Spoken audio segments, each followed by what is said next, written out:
This is part 2 about Neely Blanchard. So supposedly she gunned down Chris Hallett of E-Claws in a fit of rage, right? So apparently when she shot him, she said he was human trafficking children or something like that. Actually, Blanchard and Hallard had filed documents by fax and were very excited and looking positive into the future. Those documents that the truth it disappeared when Blanchard was jailed and attorney Jack Morrow took over, who, according to Blanchard, told her he wanted to keep her in jail to keep her alive. Okay? Evidence shows that attorney Jack Morrow tainted the jury pool by deliberately deploying a legal strategy that involved himself and Blanchard partnering with the media and then counseling Blanchard to do live phone cam interviews from within the correctional facility.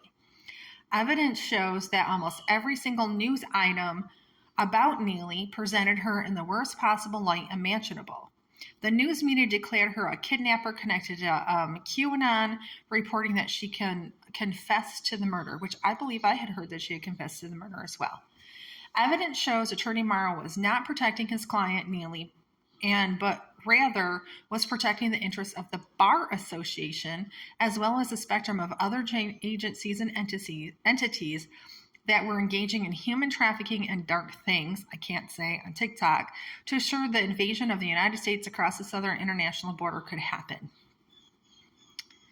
On November 1st of 2020, 2 weeks before Christopher Hallett was murdered, Neely conducted a recorded interview with a defector from a satanic cult that was trafficking children that included in names, places, times that babies were transported in wheelbarrows under the United States and across the border into Canada.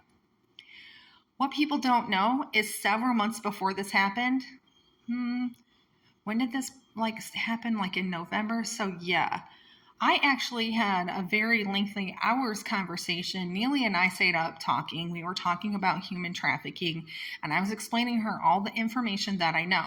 So if you guys don't know, if you go to my Rumble account, you'll see some of the information that I have discovered about human trafficking because I've been investigating the railroad. We'll just say that.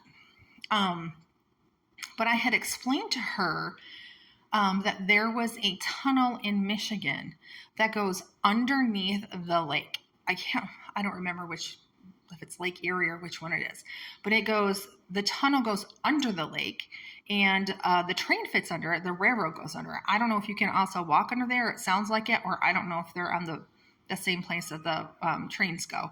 But you go under the water. Then you come up into Canada, and then they would deliver whatever they needed to in Canada. So I was explaining that to her. So I think she found somebody who actually knew of this happening with children, and they were taking them under. It's just crazy, you guys. And then I've also followed the human trafficking trail. So it usually goes from Chicago, then it goes up to Holland, Michigan, and it breaks off, and it goes up to Grand Rapids, and then it goes to Lansing, and then it goes to Detroit. That's one route. The other route goes from Holland, and then it goes over to, I think it's Kalamazoo, and then it meets back up in Detroit, and then it goes down into Ohio, and then it goes over to New York and breaks off there again.